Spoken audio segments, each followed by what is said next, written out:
GPS. And I knew the cab was taking a long way to get there. So I run up the fare. So I got the driver's attention. I was like, make a right here. He was certainly puzzled. But I knew that he was taking me on a wild goose chase. So I showed him and made sure he took the short way home. And then the story, I was with a deaf friend. We were driving, and he had a GPS that he was using, and I was using my GPS. The Sendero GPS. And he actually had entered in the address incorrectly. We were going to a restaurant, and the restaurant was on a road called Glen Cove Road. But he had entered in Glen Cove as though the town of Glen Cove, which is a town on Long Island. And so we're driving, and I'm telling you, because I'm getting messages from my GPS, we're going the wrong way. And he refused to believe it, because he said his GPS was showing him the right way to go, and so we kept driving. Well, sure enough, 10 miles later, we end up in the middle of the town of Glen Cove with no restaurant in sight. He had entered it wrong. We wasted a bit of driving. And then we had to backtrack using my GPS again. So it's been very beneficial for me.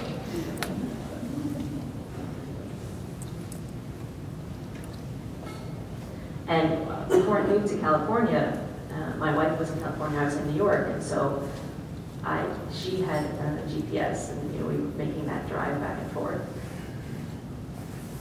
And she was looking for a rest area or a restaurant or a hotel while we were making the big drive. And while she was driving, I could use my GPS to do that, the role of the navigator, the passenger role. And I was able to let her know where to go. And so it was teamwork. And we both benefited from it because she couldn't look off on a map while she was driving.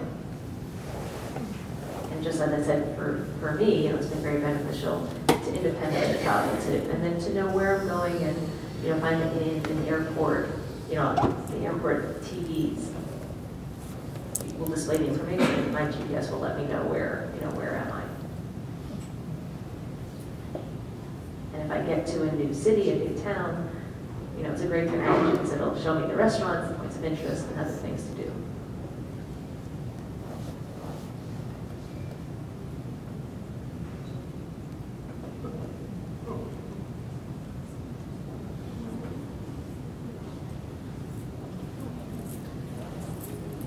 I mentioned my wife. Here's a picture of Suki Choi and our son, Navin, who is 2.5. My wife is deaf but sighted. My son is both hearing and sighted. And he's learned so quickly. He knows how to pick his favorite programs on TV, and he's growing up with technology.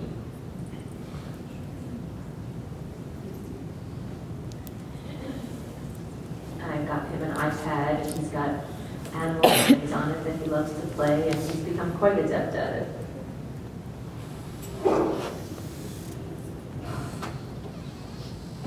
And I can read in Braille and ask him what animals he's looking at so that we can play together. So technology also has an important role in the life of our family, in all of our lives.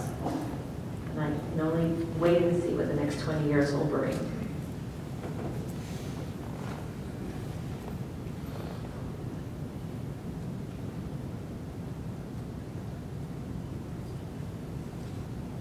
There are even ways to keep track of your children. If my son takes off with technology today, you can keep track of them.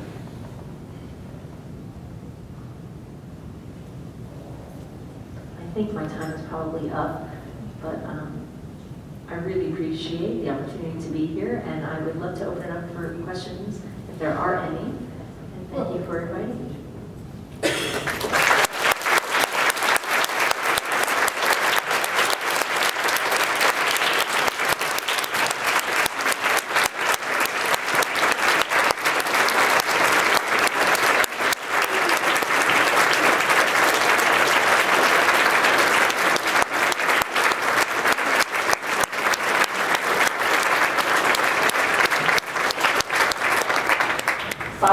thank you so much for sharing your stories and your recommendations with us. We really appreciate that. Questions? Yes, there are a couple of questions, so hold on just a moment. Raise your hands again.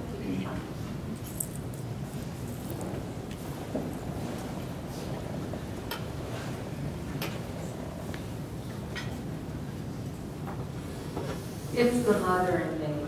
I want to know if his parents were aware of how successful he became in his life.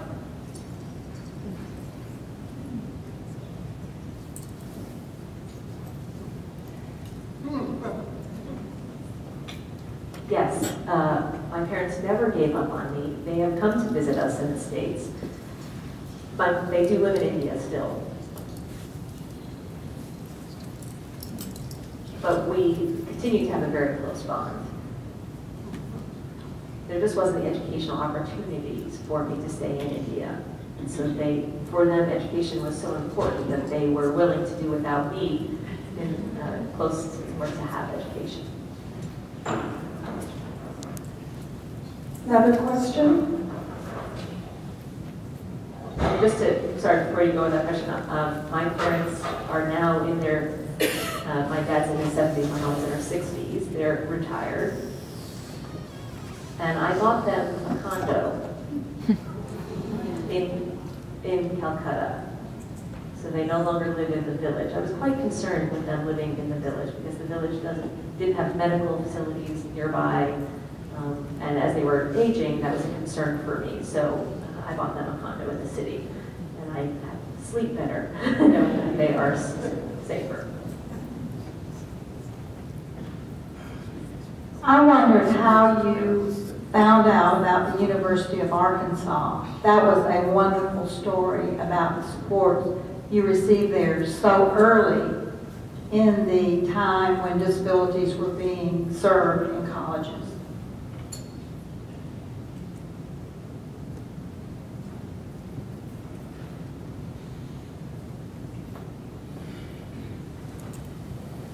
My best friend had gone to graduate school there. At a different campus at Fayetteville. And so he told me about the program at Little Rock. And in fact, he collected the information for me and it looked like it was positive, and I went ahead and called them. We had a 2-hour conversation. I spoke with the director of student supports, and I explained what kinds of needs I would have in terms of interpreters and books being translated into Braille and so forth. And I was assured that I would get those supports. And in fact, those promises were borne out.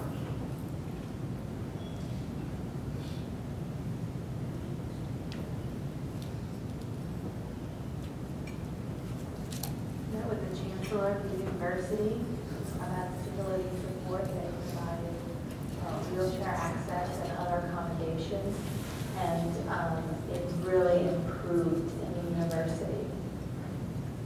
The president was very willing to listen to me and was willing to shell out the money for $40,000 for 1 year. They were able to improve the university in general. The computer laboratory was improved with assistive technology. And they made all of the buildings accessible on campus, opening doors, elevators, ramps. So yes, it was a great experience.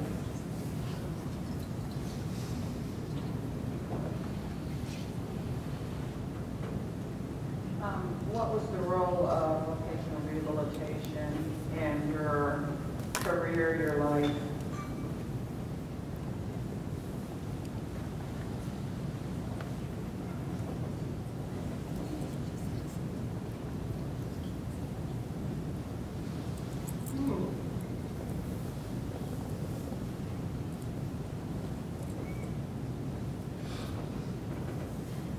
VR supported my college education. They also provided equipment that I needed successful with that education. Of course, there were some conflicts that they were getting the cheaper equipment. And remember I talked about the first Braille machine that I used from 84 all the way to 1999. A lot of the equipment broke down. One of them I struggled with for 6 weeks, just trying to get a new Braille display. But, and that meant that everything was put off for me. My studies had to be on hold. And the teachers were very understanding and supportive of the situation, but it was very frustrating for me to be without the equipment that I needed for school. Additional questions?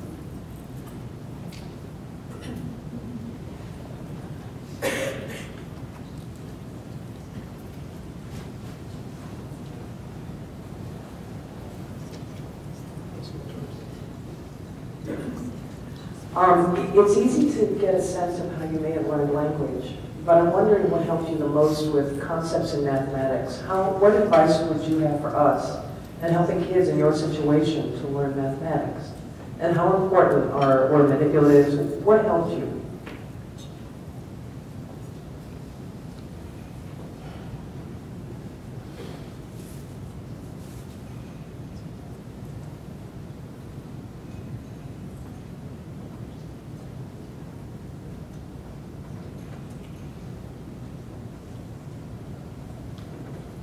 Yes, that is a very good question. Technology has changed quite rapidly. In college, I took a statistics class, and for that class, I used a board with grid lines, and that helped me sort of keep track of the numbers. I would make shapes, and we used a rubber thing that went around it. It was on top of the plastic. And so we used that to sort of measure, do the compass and those sort of things. So there were different types of equipment that was used. There was a machine, I forgot the name of it. It was tactile graphics image maker. And you would put the paper through this machine. It was very hot, and it would make the paper, the image would be erased from the paper. Raised up on the paper so that I could actually feel it. So during that class, the teacher would actually make the image through this machine and give it to me. And I would be able to feel the notes from the note taker. But now in technology, I don't really use that much because of technology and how it has helped improve. With high school students, there's a calculator program with a Braille display that can help them with math problems. And they can allow more challenging is the problem of graphics and how to do graphs on a calculator. They can use Excel, and you can teach the student how to use Excel, and that has a lot to do with helping them work on their numbers, possibly budgeting, and so today, technology, it changes so fast, I don't know what the programs are to help you keep up with math.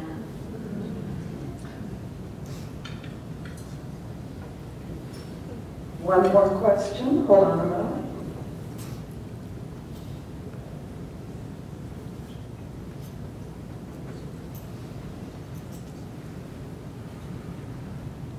I'll segue on that. It got me kind of curious.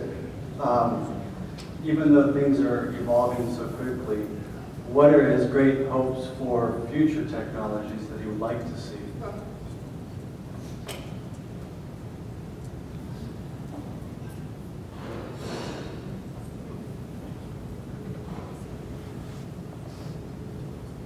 In the future, I would like to see websites more fully accessible. Because right now, there are a lot of websites that I have a really hard time getting into. And it's very time consuming.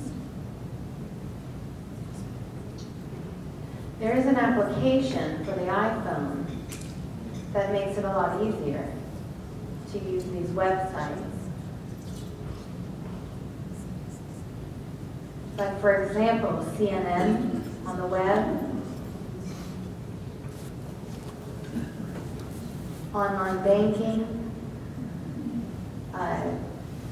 that airport, theirs is a bit easier to use their websites, but to have it all inclusive so that I could use the phone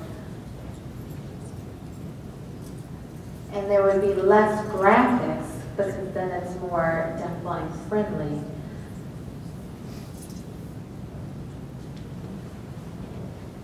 For people with disabilities, the graphics sort of impede the screen reader and the process that goes through. So,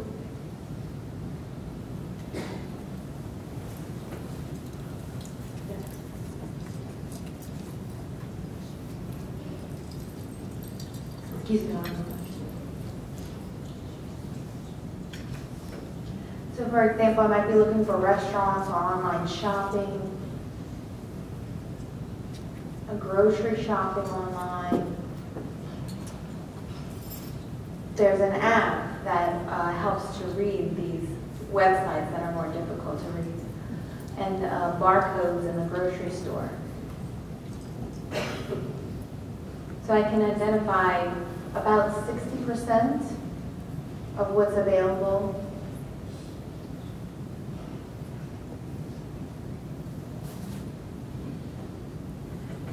Many of you are maybe familiar with self-service machines in grocery stores or other locations, and they don't work so well for a deafblind individual.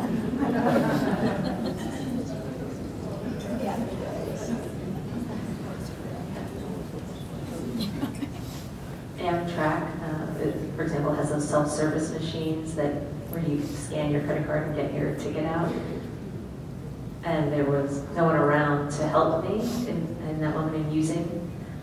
So I would, write on a piece of paper, can you help me get my ticket or whatever. So it would be nice to be able to do that kind of stuff independently, because of course I don't even know who I'm handing a piece of paper to asking for assistance. So.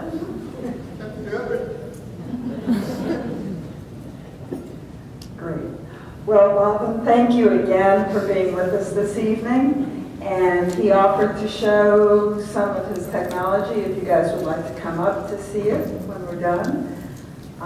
This brings our day to a close. We'll look forward to seeing you at 8:30 tomorrow morning after breakfast. So thanks again.